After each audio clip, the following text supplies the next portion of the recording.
you ever wondered what it would be like to ride on a monster truck while shooting Uzis into the air and chugging Mountain Dew mixed with Four Loko? Well, we're here for you on Thunderdome Metal Reviews this week as we take a look at Five Finger Death Punch's debut album. I am the Reverend Ben Lindsay. This is the Church of Heavy Metal that is Thunderdome Reviews, and I am joined by my brothers, Gabe, Tracy, and David. Gentlemen, how are you doing? Go to Vegas. Let's do this. This is the most Vegas thing ever. Let's roll. Let's roll. In the immortal words of America, let's roll. Practicing the way of the fist. Oh, God. You know, your visualization gave me that scene from Role Models where they roll up on that car with the drink can on the back of it. And he's like, it's a Minotaur. I mean, this is so over the top to almost be parody. Almost. But this is like the Ricky Bobby of fucking metal. It is. It's like Circus Circus if it were metal. This is absolutely the Ricky Bobby of metal. Way of the Fist, released on my birthday in 2007, not 2001, despite what I put there. It came out on Reprise, Next Level Studios, and Complex Studios in Los Angeles, California is where it was recorded. The producers were Sosran and Bathory and Jeremy Spencer. It has a runtime of 38 minutes and 58 seconds. The band is Ivan, Discount, Corey Taylor, Moody on lead vocals, Sultan Bathory on guitars, Terrell Roberts on guitars, Jason Hook also guitars, although he is only credited for them on the Iron Fist edition of the album, which I want to add parenthetically, there are so goddamn many versions of this album. Yes. Because apparently they had like a breakup and they went back and re-recorded it. But anyway, you don't need to know any of that now. Matt Snell on bass and backing vocals, Jeremy Spencer on drums, and as an additional musician, Uras Raskovsky came in and laid down the guitar solo on The Bleeding. So what can we say about this platinum selling album? I think we need to explain a term we've tossed around casually and perhaps incautiously, and that is butt metal. Yeah.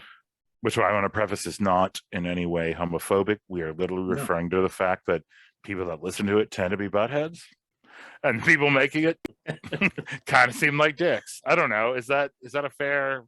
Help me here, Ben. No, I think so. I think of it kind of like as a term for that can be used for like bro metal or bro metal for sure. Or frat metal.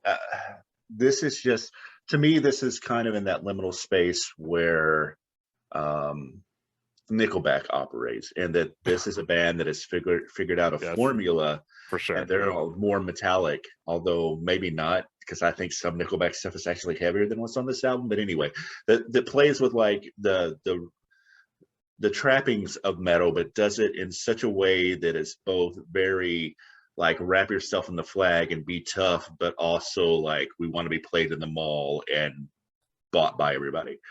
Well, there's a ton of aggrieved victimhood shit on here that I know appeals to both teenagers, as a person who was a teenager, and white people, which, there's very strong, the sort of January 6th energy is strong with these people. And I am not implying that they're iced to earth. Fuck those guys. But it's got that same sort of just hoorah, I'm going to pump iron and be at the mall vibe. Mm-hmm. I mean, I bought the first one of these albums. I bought like a Target, as I told you all, because of course I did. Sorry, go ahead. I mean, not to get too far into it, I don't think it's terrible. It isn't. Just, but yourself. Okay. I'll speak for myself. I don't think it's terrible, but it is, it's kind of like the lowest common denominator. I was going to say lowest common denominator on this. I mean, this is very much your non-metal friend wanting to get something to go, I listen to metal, this is heavy. This is their workout playlist. This is their we're gonna go shoot guns and blow things up playlist. I have those playlists. This album is not on them. Yeah, but you're not a non-metal person. But I gotta admit to you, I have later Five Finger Death Punch on the workout thing. I have broed out. I've broed so hard. But those albums are also better than this one. I'll talk about that when we get to tracks. But there are a couple of tracks on here I think are actually legit good. So I think the later albums are get to okay territory. As I said before we started recording, like I forgot how much I'd listened to this album circa 2009, 2010. Because holy fucking shit, did I know every single song on this album. Not bad. And this, well, a lot of people, I'm kind of going to defend them to an extent. Because a lot of people deride them about being butt metal, as we have done on the podcast, but I think they are also necessary for metal to continue, because these are very much the gateway band that people first get into. It's like, I like the double bass here. And it's like, well, and they kind of fall down the rabbit hole. And then 6 years later, they're listening to Domination by Morbid Angel.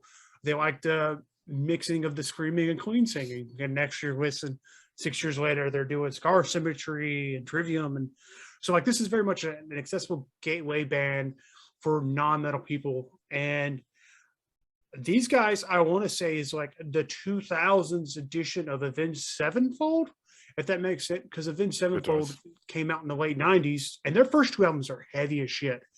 And then they obviously took a more commercial route, and a lot of people, find them then at that point and fall down a rabbit hole and kind of come out the other end on their earlier albums. And if they stuck with it for that long, they kind of go into heavier stuff from there. So I think these guys are necessary for continued, I guess you would say, market share of metal, and a sense of like being a gateway to it. I mean, we are being a little bit. Oh, go ahead, Gabe. I'm sorry.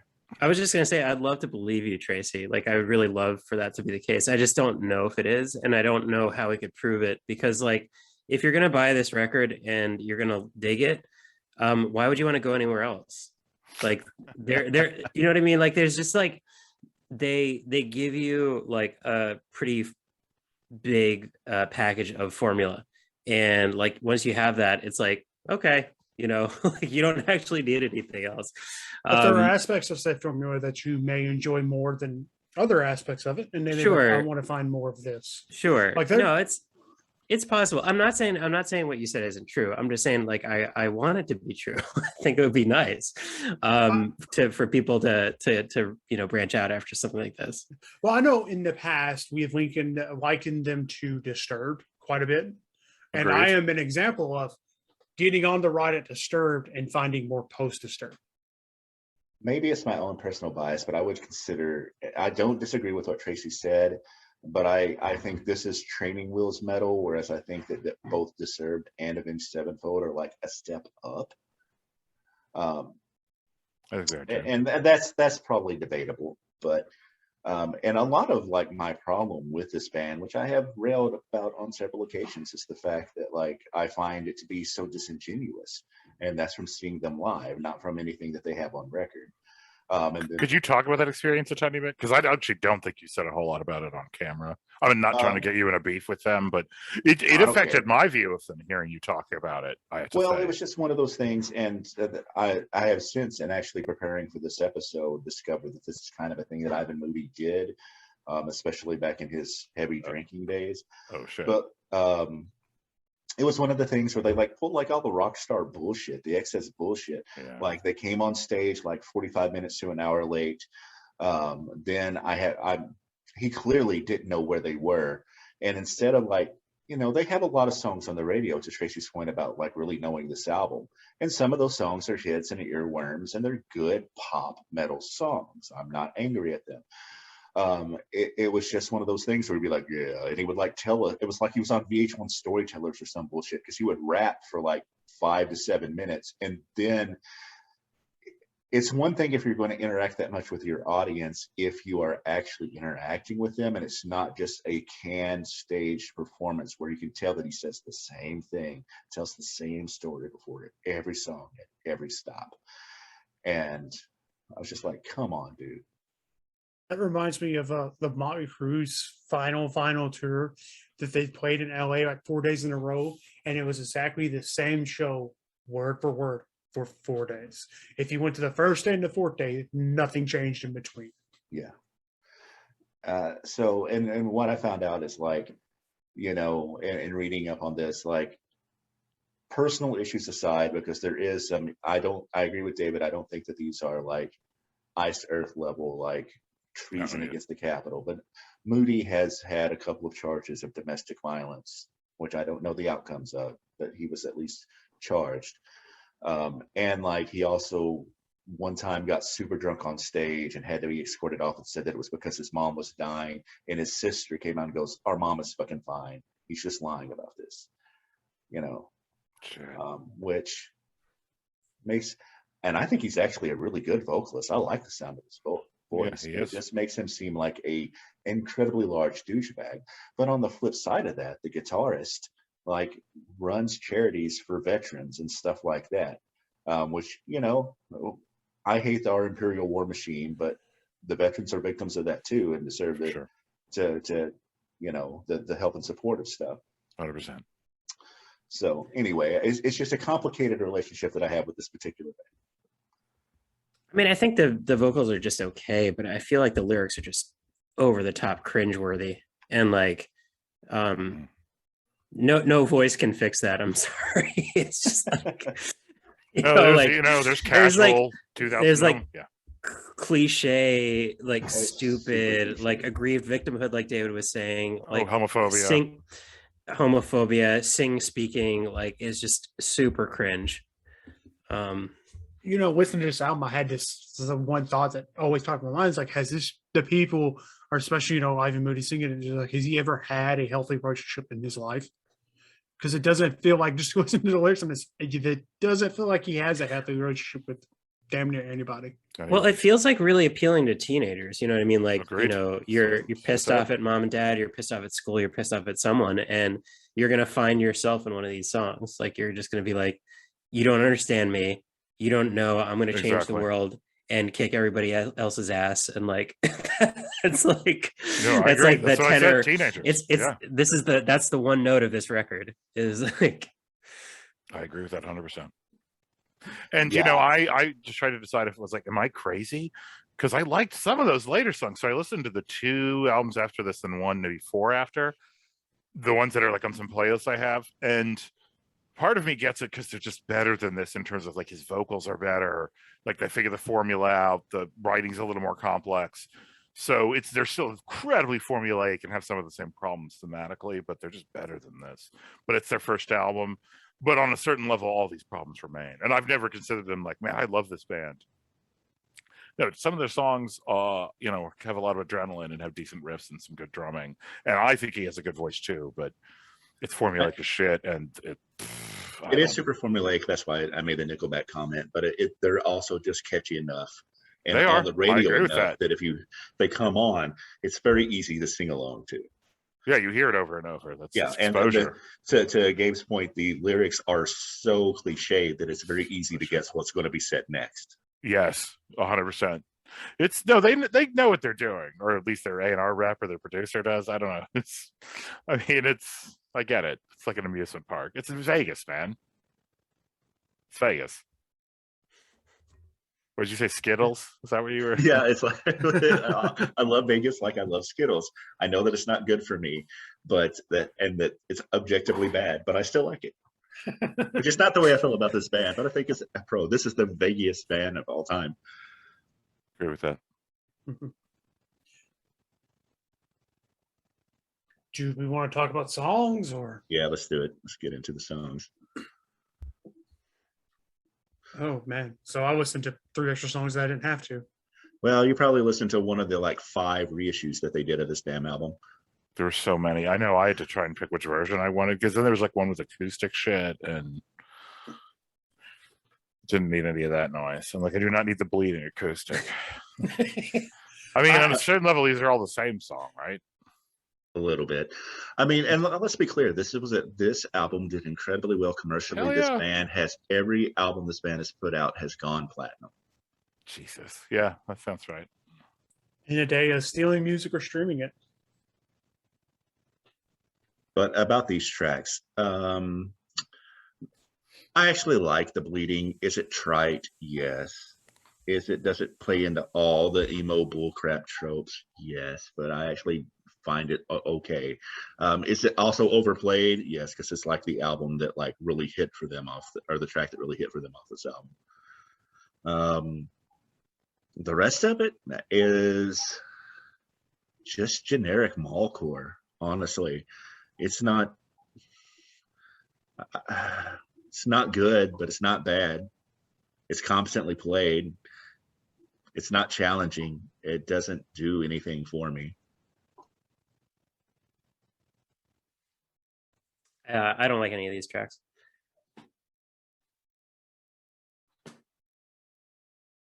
So I don't think there's a, for me, a bad song on this album, but also there's not really a great song on this album as well.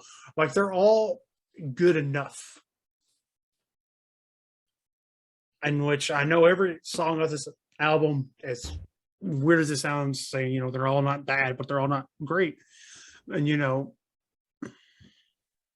it's hard to go, which ones of these do I like more than the others? Well, they're all mediocre. I mean, I think that's the issue. It's like, you know, none of them are actually very good, and none of them stood out to me as good. So I understand that. But I don't dislike it as much as you, though. Like, I don't dislike the songs. Sure. So I'm going to say, to an extent, all of the above, but none of the above. But if I'm going to pick, I'll go with Salvation, The Bleeding, White Knuckles, and yeah, we'll go with that. I mean, it's fine, right? I like the later albums better, as I said. I mean, this is sort of the sonic equivalent of going to see Siegfried and Roy and then going to shoot machine guns in the desert before you go to a whorehouse or whatever. I mean, this is that journey. I'm going to say all of it, it's fine. That's my answer. It's like the least tracks that have been mentioned by anyone ever. I don't know. We've had a couple of Fs that were nothing. I mean, it's neither nothing nor everything. It's just whatever. It's fine. Yeah, but by the collective, this is by far the least. Oh my God, yes. No, it is an album. Yeah. It is the definition of an album. You look up an album in the dictionary. It's this picture. Yeah. It sold a hell of a lot more than like probably our last 8 reviews combined. I don't know what we've reviewed. You know what I mean? Like, it's. Let's see. Some of the stuff we review are like, hell yeah, 130 listeners. So I think the only reason that is correct, except for one album, I think throws it off. What? And that's Slipknot's All Hope Is Gone. Yeah. That's I don't know for sure, but I bet that this sold more than that. Well, combined, 8 combined. I was combined, yeah. Taking his statement literally. Yeah. What, Tracy, could you look up the spot? Not like it, I don't know. I'm still not a commercial for Spotify, but the Spotify stats for them. I just want to compare because he looked up for Persta. Oh yeah, compared to it was like 130, and this is gonna be like 130 billion. Like everyone on the earth is listening to it twice. Close. What is it? What's the number? The 5,520,489 monthly listeners. So Houston, like that's so. Here, right. So Spotify has a listing of their songs listened to. They're discluding their last album because it's the one that's kind of still fresh and their numbers are coming in. But their top 3 tracks in number of listens, number at third is Jekyll and Hyde, 203,730,498. Oh, fuck me. Okay. Which that makes me want to do a little quick little math, because I watched a video with Steve from 7 Foot Ninja, 12 Foot Ninja, not 7 Foot Ninja. It's like they lost 2 people. 7 Foot Ninja. But he was talking. He had a video talking about, you know, the way Spotify plays out, in which it's all plays are put into a giant pile, and all the money that comes in is put into a giant pile, and it's split up proportionally by percentage of listens to pile of money.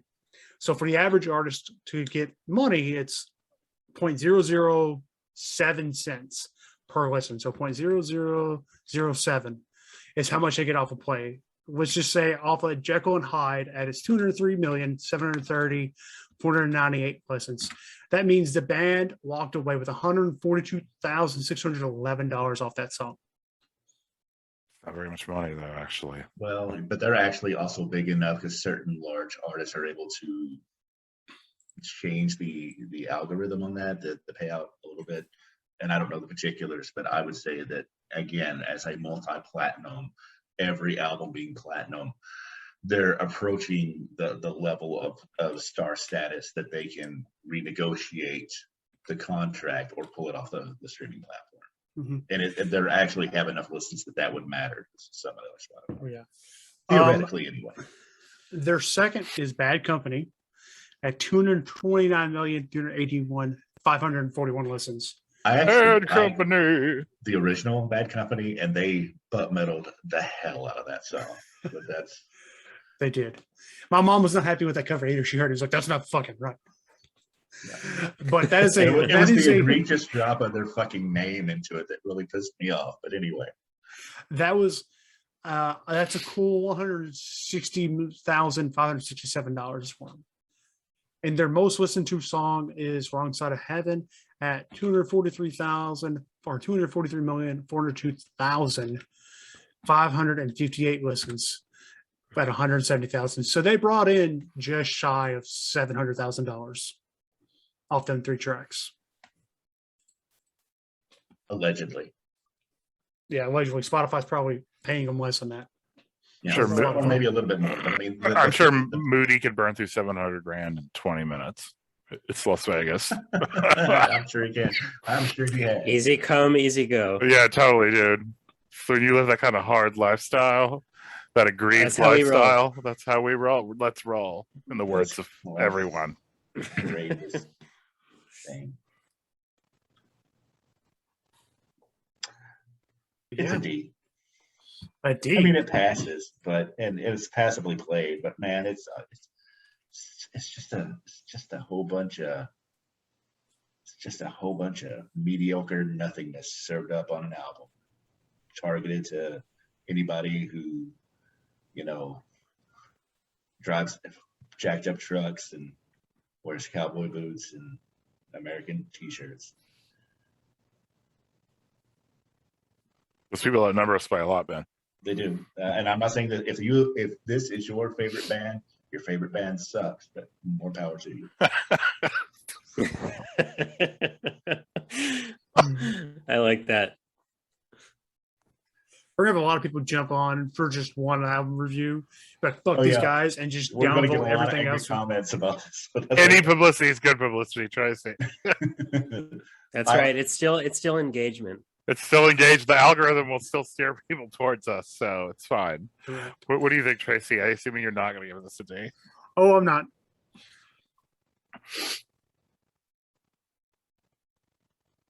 Oh, but you're not going to tell us? You're like, no, he's going to let us.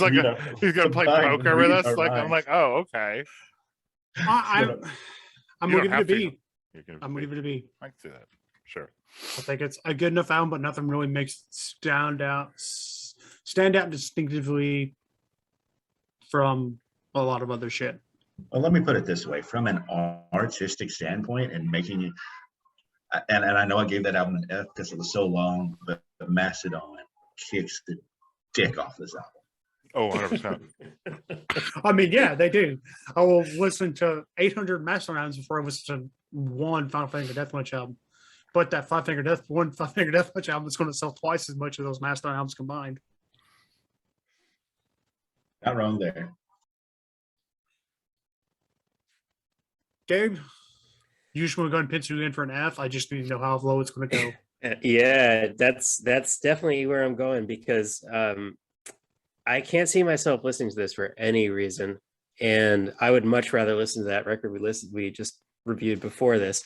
I would much rather listen to that, and it's disappointing. That record at least has potential. I don't think this record has any potential for me. Like, it's maybe not for me, and that's fine.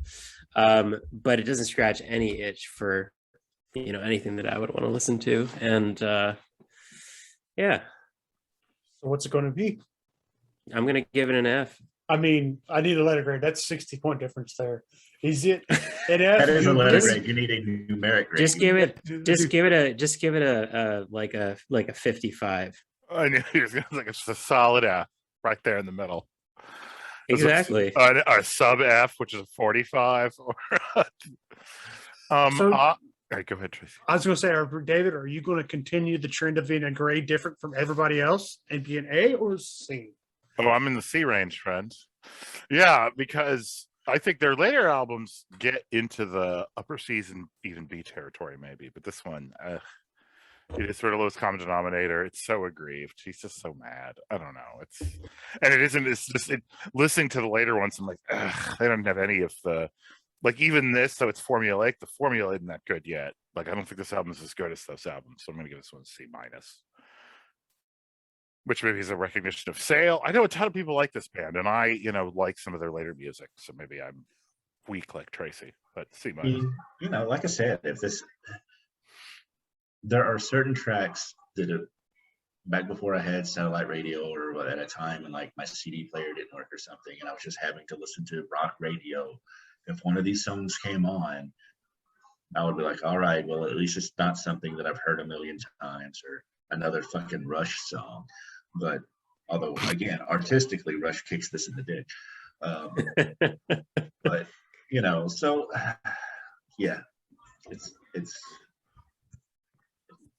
I would probably rather listen to Tom Sawyer than this album, but what do you know? I would much rather listen to that Tom Sawyer like 500 times in a row than this album.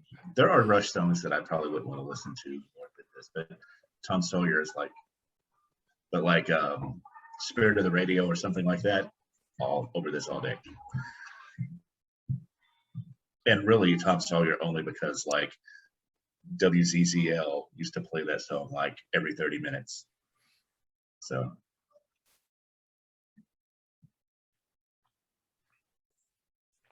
what's that put the average at, Tracy? 70 even. Nice. So yes. C-. Yes. Love it. I don't think they can complain. I don't think they should go to the and file a complaint about that. They should not. No, they should take their, especially at Murray State. If that is as good as a 79.4. If Tracy wasn't a kind master. You helped them a lot. Tracy wasn't on the butt metal train. This would not be. You know what? I'm thinking about picking Disturbed last just to make you all suffer. I would rather listen to Disturbed than this. I would too. What did you think I was going to give this, Tracy? Like an even lower grade? There was no way I was giving this an A. I figured you were in the C range, honestly. I figured you were going to. I didn't figure an A. In fact, I was close to giving an A earlier, about a midweek. I was like, You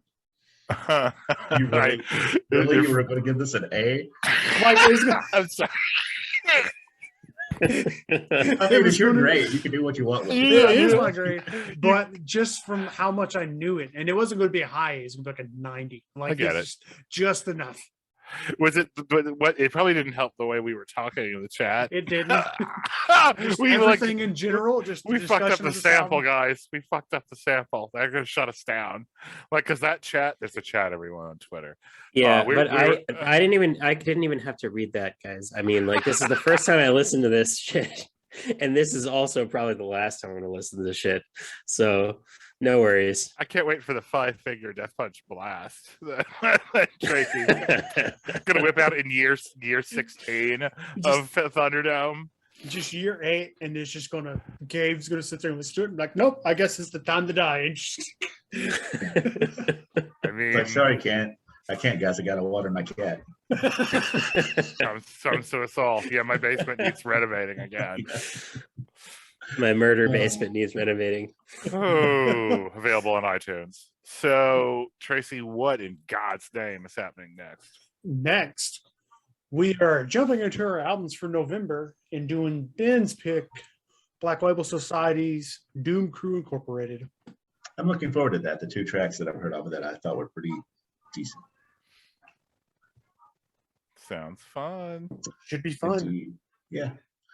All right. Well, thank you for listening to us here on Thunderdome Metal Reviews. And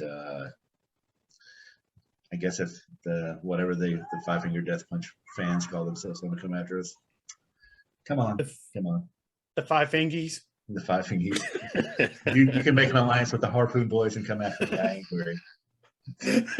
All right. But until next time.